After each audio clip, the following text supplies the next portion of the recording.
What we discovered is, writing in literature or writing in English class about literature or even writing about, nonfiction topics, which we do in English class too, it's really not very different from what social studies DBQ is asking students to do. But yeah, so we basically took the DBQ Project 6-step method of doing a hook, background essay, pre-bucketing, document analysis, bucketing, and writing an evidence-based argument essay.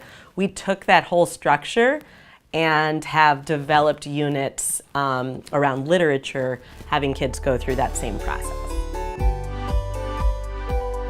It's a little different because we're not really doing the same kind of sourcing work that you would do with a DBQ, but we are still thinking about things like point of view, right? So a document, right, and we're chunking the text for students so that instead of them having to look through this 380-page book trying to find evidence to support a claim, we chunk the text for them, but that forces them to be even more selective with the text that they're going to use as evidence.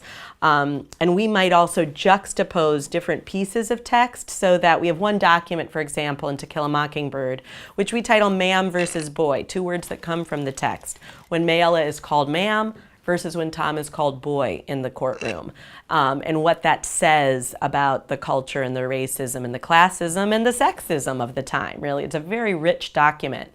But we're asking kids to isolate these moments in text and do a deep dive into textual analysis. Of course, I think there are differences. I think what we're asking students to do has a lot of similarity, though. We're asking them to think critically and to use text to answer a question which doesn't necessarily have a right or wrong. They're going to have to bring their own thinking to a piece of text. I think in literary analysis, if we're looking at fiction, right? If we're looking at literary nonfiction, there really isn't so much difference. We might look at Sojourner Truth's Ain't I a Woman? We're going to, of course, be thinking about historical context, but in a literature mini-Q, we're also going to be thinking about her word choice, her use of repetition, some of the rhetorical techniques that she employs as she's making this speech. Whereas those kinds of things, I think, have a place in a history classroom as well, but might not be the main emphasis. So I think when we're looking at literary analysis versus historical analysis, I think maybe the emphasis is different, but we still want history students to think about word choice, and we want literature students to be thinking about historical context.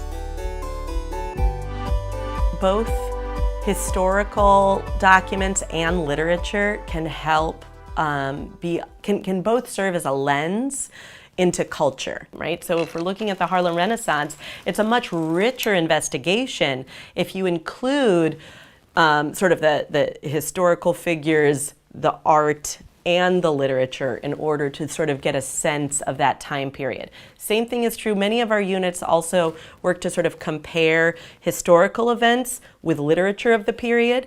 So we have a question, how does the Crucible reflect McCarthyism? And so some of the same things that were happening in the House Un-American Activities Committee, right, are happening in Arthur Miller's treatment of The Crucible, because it was published at the same time. The distinction between literature and history can sometimes be false. Animal Farm, for example, when we're looking at Animal Farm and our question is, how does Napoleon stay in charge? We're looking at Stalin. We're also looking at the way any dictatorship takes root. So we might be looking at a work of literature, but we're deepening our understanding of history. A real worry for a lot of English teachers when they hear DBQ is that, oh no, our literature curriculum, or what I love about teaching English, is going to get tossed aside, and I'm really just going to be teaching historical content through literature, right? I'm going to be reading The Crucible, only thinking about McCarthyism, for example. You know, there's some push-pull often, especially at the high school level, between what the English teachers and what the social studies teachers are supposed to be doing. So I feel like we are all on the same page. I love doing workshops with both English and social studies teachers so we can look for our commonalities and also really respect the differences. Let's say we're reading Sandra Cisneros' House on Mango Street, and there's this beautiful example of parallel structure in one of the stories that we're going to be looking at. Let's call kids' attention to that. Let's think about the power of parallel structure. And so we're talking about a writing convention in context, but we're also opening kids' eyes to the possibilities in their own writing, right? That when do you use parallel structure? What benefit does it have?